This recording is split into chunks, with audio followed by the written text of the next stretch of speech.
if I was a CEO of a big OEM, I'd be wetting my shorts right now. That slide is everything that says if you're investing in ICE vehicles, you're screwed. And the boneheads that are saying, oh yeah, we're going to sell short, those clowns, I have no idea. They're not engineers. I don't know who they are, but they're not engineers. I couldn't believe it when I saw that the stock went down. That thing should be skyrocketing. That should be to the moon. Are you kidding? What you just heard was the gospel according to EV. I can't believe how excited we are here at Munro. My prediction, 2030, that's the end. No, not possible. Tesla is not going to be sitting still. That's where people are wrong. 10 years on what you have now inside of the Tesla vehicles. Is Tesla going to stop doing any R&D? Is Tesla going to do? Is Tesla going to tell their engineers, okay, now we want everybody stop so that the rest of the world can catch up? No, they're not stupid. They're not stupid at all. Nobody can catch up because they're not going to stay still. They're not static. They're not static. Is Tesla really years ahead of other companies with their electronics? You bet your bottom dollar. I have said in the past that they're 5 to 10 years ahead, and actually this board is a good example. Yes, this is years ahead of everybody else. They're 10 years ahead of everyone else when it comes to casting and the housings, and probably 5 years when it comes to the electric motor design, because those are easy to catch up on. Okay, so here's the thing. If I'm in a race, and anybody who's tried to be an athlete or at least been in a race, if somebody has a 10-meter head start and the two of you are about the same as far as athletic abilities, will I ever catch up to the other guy? No. The major strengths that Tesla has is batteries, electric motors, and electronics. Their electronics are superior to everyone, maybe by 5 to 10 years. Their electric motors are lighter than everyone else's. They have put some magic ingredients into the steels and the aluminums, and so they have things that we don't see anywhere else. Their magnets are better than everyone else's. They have ingredients and alloys that no one else has.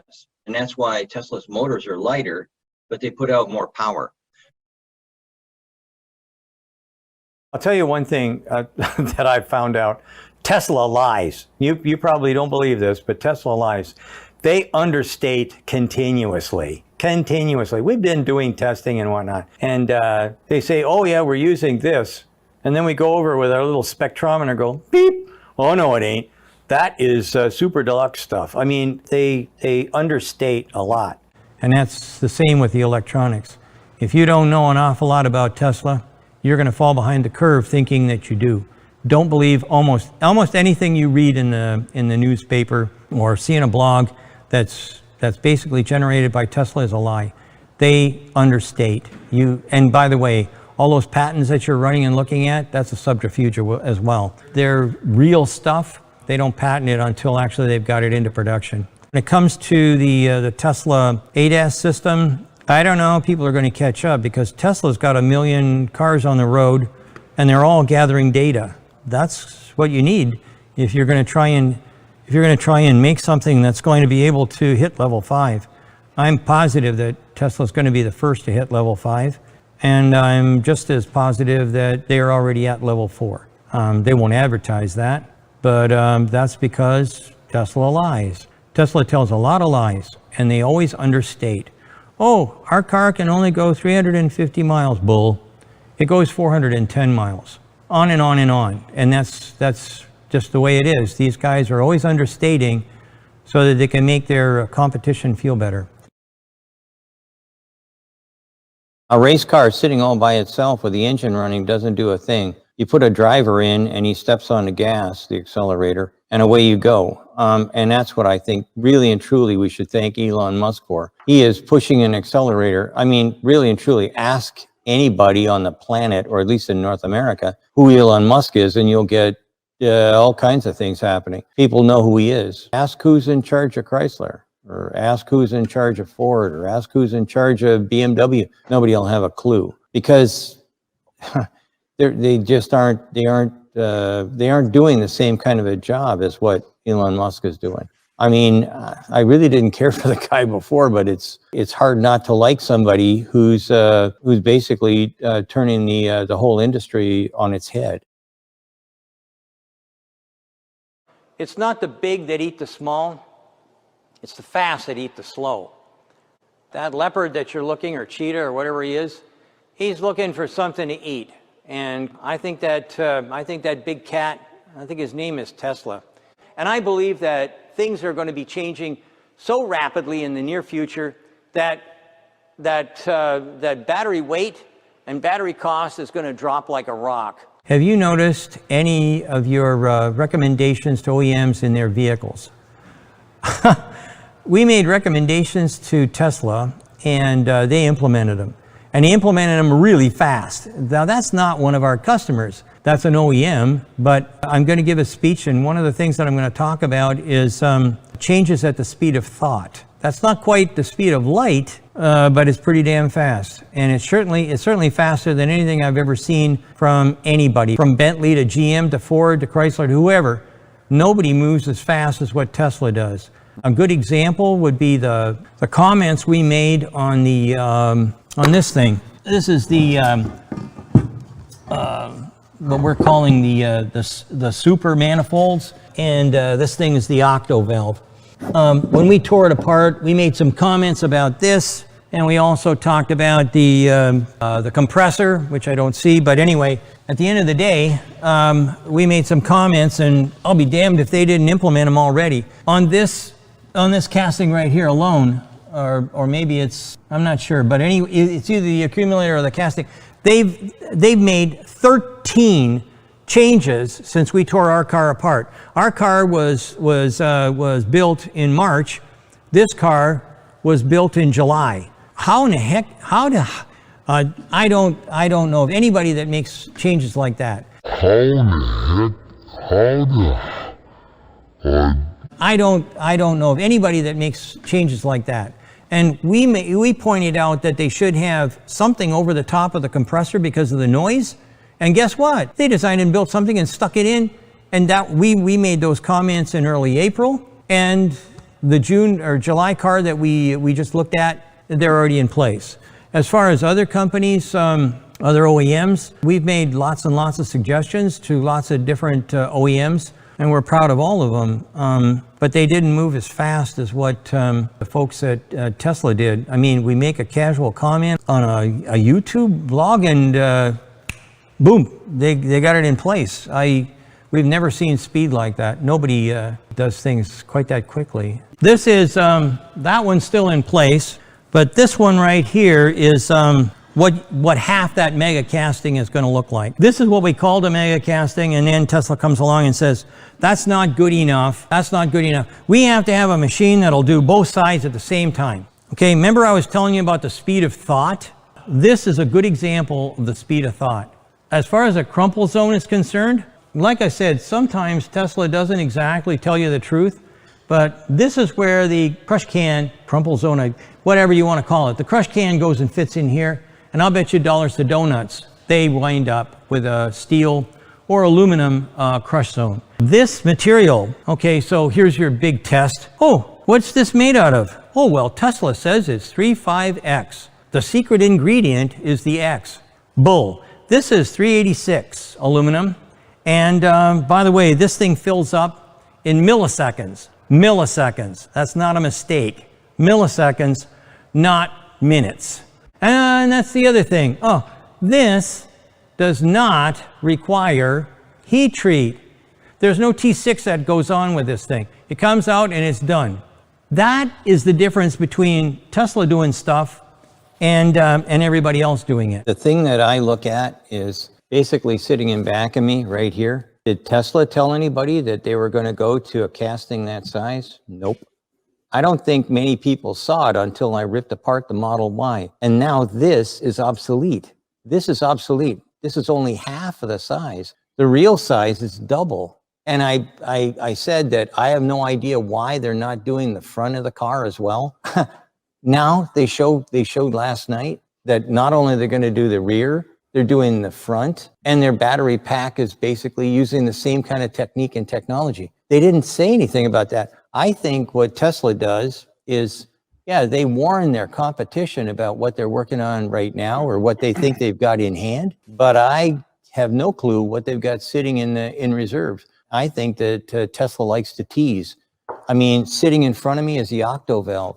Who's got that? Lots of people had heat pumps, but these guys, they took what everybody else had and turned it into magic overnight. I mean, I have no idea what kind of a budget they got for R&D, for vertical integration and making things better. But I know for sure we didn't have anything like that at Ford when I was working there. Never. We did lots of R&D, but nothing compared to this. I mean, battery technology, heating and cooling technology, aluminum castings they've got their own blend of aluminum in. I mean, on and on and on. Even we're not there yet, but when we talk about the ADAS board, see that chip in the center? We don't know how to make that thing. We can take every chip and take it to pieces, but that thing's scary. When you look at it from the other side, I mean, look at the number of joints. It's like impossible. This is impossible. How does it do that? So this thing is costing us a fortune trying to reverse engineer that chip. It's gigantic and it's revolutionary. This is a better chip than NVIDIA. NVIDIA's been doing this forever. That's their job. And yet Tesla comes up and says, oh, well, thanks. We're not going to buy your chip anymore. We're going to make our own. I just think they're not a car company.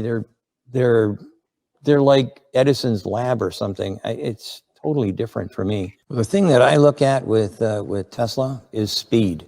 How fast did they do everything? So John knows that he came over here in early 2018 and we looked at a pile of crap. That Model 3, I couldn't believe my eyes. And here we are in 2020, 2 years later. And I told him, I said on TV that 175 parts for a wheel inner, plus who knows, 200 or so spot welds and whatnot. And the next thing you know, you got that thing sitting in back of me 2 years later. I don't even know how you made the machine tool fast enough. I am a tool maker. That's what I did for a living until I got lazy and decided to become an engineer. But at the end of the day, I'll tell you, that die right in back of us, that's a killer. There's a lot of stuff going on there. And 2 years, here's the Model Y, bingo, here it is, problem solved. 170 parts down to one. But now, remember, it's going on both sides. That's got to be more like 400 or 500 parts. All of a sudden are gone. How big's my stamping shop now? How many welding guns do I need? How many robots do I need? I mean, he just chopped out with the front and the back. I don't even know if I need a body shop anymore. There should be a lot of guys in the stamping world that are going to go, I hope that everybody doesn't go in his direction. I don't even know how he got the press that makes this thing. I don't know how he got them done in 2 years either. It's just, I'm telling you, the guy, he's like Dr. Deming. Deming used to tell us all the time, tell what you're doing. It doesn't matter anyways. And when the Japanese were coming to basically kick our butts, and the Japanese told us what they were doing and we didn't believe them, and we watched them gobble up the market share. I think Tesla's doing exactly the same thing. I think he reads what Dr. Deming had to say and he implements it. Like I say, continuous design improvement. Who ever heard of that? I mean, and yet sitting in front of me and that thing right there, the octo valves had 13 design changes. 13 design changes since April until basically I think they were here in July and showed us the new one and went, holy mackerel, I can't believe it. How do you make 13 design changes that quickly? It would take us a year at Ford to do that. So I think the big companies, as Bob said, acceleration, and as I put in my presentation, acceleration is what they've got. These guys move fast, and that's a tough job. I think I said one time, let's see how the elephants tap dance. Tesla can tap dance. I'm hoping that the rest of them can start figuring out how to do the same thing. So let's see who makes money on EVs. Well, nobody there. None of those guys are making money on EVs. So let's have a look at Volkswagen and Tesla. Volkswagen, maybe soon. I think that of all of the different companies out there that could possibly make money, I believe it's going to be Volkswagen. And then Tesla, well, 5 profitable quarters. Tesla has their own R&D group working on material science. Things that we would never do in a normal OEM. Never. We would never go and develop our own aluminum. They're not stupid. They're not stupid at all. Nobody can catch up because they're not going to stay still. They're not static. They're not static. Here, I'll give you an example. Outside on my floor is the Tesla Model Y, the Model 3, the Bolt, the BMW i3, a bunch of bits from Jaguar and whatever. I got lots of stuff here, right? Okay, so we have all that material, and we look at it, and we say, wow, this is good, that's good. But everybody else is way, way behind. So we look at what Audi put out, and we know that there was things that we saw there that they could change. And that Audi now is what, 3 years old. How much did they change? How much on their products have they changed? Announced that they've changed. How much? Zero. And the reason for that is because you have to go through a change board inside of your factory or your company. You have to go through a change board, and everybody has to look at it and go, I don't know, that could be risky. What do we do about our investments? How about the floor space that we're going to need? And you know what happens? They die. They die. Good ideas die. That car came out in about March, early March. They're installing a one-piece casting that takes those 2 pieces and the 2 big pieces and 2 small pieces all in one now. How many months? April, May, June, July, August. 5 months.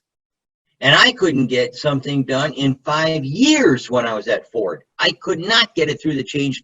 It was a good idea. It's something we should have done. No, the investment, Sandy, you don't understand. We'd have to throw those dies away. They don't care. So let's look at something else that they've changed. So if we look over here, we can show you this is what the the Model 3 induction motor had, copper. It was copper with steel laminates. These are laminates. But we just tore apart the Model Y. And what they did was they've changed.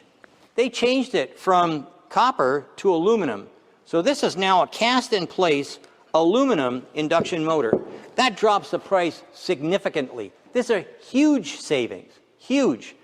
I cannot believe that Tesla could move so quickly as to make that kind of a difference. Tesla is big on bold investments. We were very critical of Tesla when we first started working on their vehicles, when we did the Model 3, and then we lifted off the top hat and started looking at what Tesla is really all about. The electronics, the motors, the batteries, the connectivity, all the things that really and truly make a difference to this batch of people, Tesla people, and other people don't care about. The ones that are looking for, is there a good gaps? Do the doors close nice? Those two groups are diametrically opposite. So if we look at this is the Model Y. We saw a vast difference between the Model Y and the Model 3. The Model 3 we thought was pretty much junk. And we made a lot of comments about why it was that car really shouldn't even be on the road. This car, they took a lot of suggestions. One of the suggestions that we had when we looked at the Model 3 was, why are there over 170 parts to make up this rear end? I mean, that's ridiculous.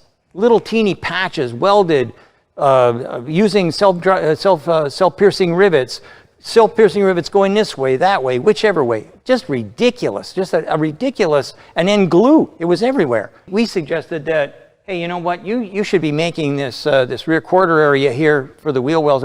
This could be one piece, and this is the mega casting. one of them. There's two mega castings that are joined together, and that's what basically makes up the whole rear end of the car. And we had suggested X, but they gave us X squared when they came up with this. This is one of the biggest castings we've ever seen, certainly the biggest casting we've seen in a car company. This is just spectacular. And not only did they do what we said, was getting rid of the wheel inner and turning it into something new, this thing's got all kinds of stuff. The shock and suspension system already built in. All kinds of little areas where I don't have to have a secondary operation to put in a clamp or something. It's all built right into the casting. This is brilliant. And one of the things that I really went crazy on was the little well, if you like, that I said, this should be one piece and it should be made out of plastic. You know what? Normally, if we give criticism, there's going to be an engineer that has what we call the ugly baby syndrome. Don't call my baby ugly. Well, if we look at this, obviously they don't care about ugly babies. This is one piece, and I'm pretty sure that now, if you go in and have a look at a Tesla Model 3, you're going to find that's been made into a plastic part. They don't stand still. And they don't care about, they have no pride when it comes to making the change. They're not, they're interested in making sure that the product is as good as it can possibly be. Let's talk about some of the innovation. So if we look at this is the octo valve, and this is really kind of a brilliant thing. When we look at this, we're looking at the chamber that's inside that basically gives you a short circuit, or makes it hot or cold inside the car, or makes it hot or cold for the battery, all in one little blob, as it were. There's a lot of things that kind of look like maybe that there's something different here, something different. This doesn't look quite right for a North American, or sorry, any car company. And that's when we start looking at this. These are the manifolds that we found inside. These things fit together like a glove, and quite frankly, the way that these things are manufactured are absolutely brilliant. The costing for this is much less than what you'd see for something other than that. If we look at a conventional car company, we're looking at dozens and dozens of pieces all over the different parts of the car, to try and do what these three parts are going to be doing, or this subassembly is going to be doing in one area inside the vehicle. We look at the electronics.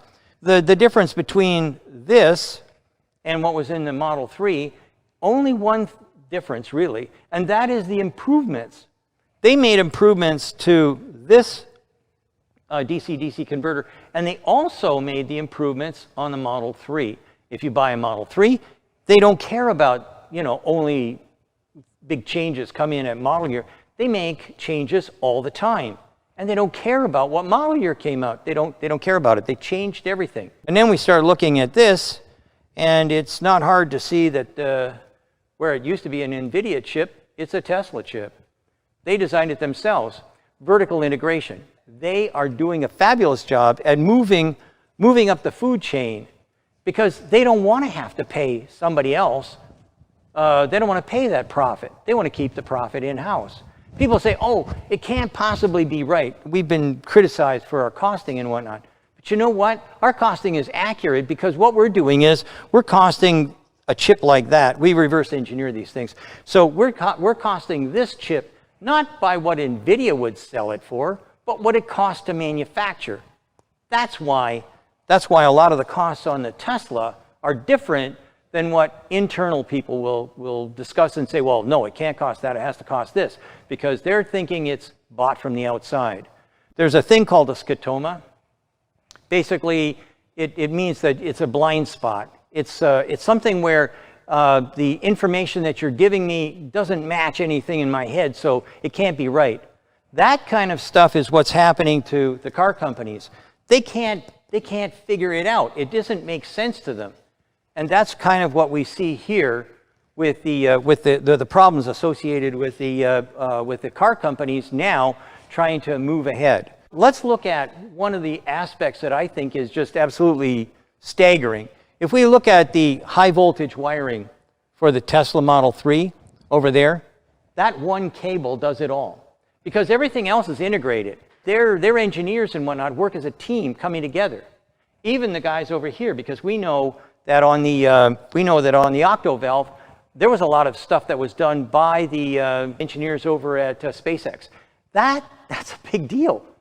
Having somebody design it, it looks more like a circuit board than it does a mechanical device. Same thing is true here. Everything was in the electronics bay, so that one cable does everything. And unfortunately for the Chevy Bolt, those are the cables you need to have in order to do what this is doing. These kinds of things hold everything back. They are not really a car company. What they are looking at, I think, is energy, and how are they going to control energy. And quite frankly, I think that without a question of a doubt, Tesla is the best energy company, new energy company on the planet. And they will dominate, I'm sure of it.